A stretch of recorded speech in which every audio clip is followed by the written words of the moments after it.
তোমার রব কি বলে জানো? তুমি যাকে আমার চাইতে বেশি ভালোবাসবে, আমি তাকেই তোমার কাছ থেকে দূরে নিয়ে যাব আর তোমাকে বড্ড একা করে রাখবো। তিনি আরো বলেন, কখনো বলবে না যে তাকে ছাড়া আমি বাঁচবো না, কিন্তু আমি তোমাকে তাকে ছাড়াই বাঁচাবো।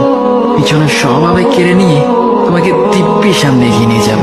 তুমি কি দেখো নি, ঋতুরাও যে 2 মাস পর পর বদলাতে থাকে, ছায়া দেয়া গাছের পাতাও তো শুকিয়ে যায়, আর যখন সবর হারিয়ে ফেলে তখন ঝরে পড়ে। কিন্তু তোমার রব তো ধৈর্যশীল ও পরম দয়ালু। তিনি তো সেই ঝরে যাওয়া পাতার ঢাল থেকেও সবুজ পাতা গজান। তুমি কি দেখছো না, তোমার স্রষ্টার এই নিদর্শন? যে মানুষটাকে তুমি নিজের জীবনের চাইতেও বেশি ভালোবাসতে, সেই মানুষটাও একদিন অচেনা হয়ে যায়, তোমার মন ভেঙে যায়, এমনকি বন্ধুর শত্রুতে পরিণত হয়। আর খানিক সময় পর শত্রু বন্ধুতে পরিণত হয়। যে মানুষটাকে তুমি নিজের জীবনের অংশ ভাবতে, সে মানুষটাও প্রতারণা করে।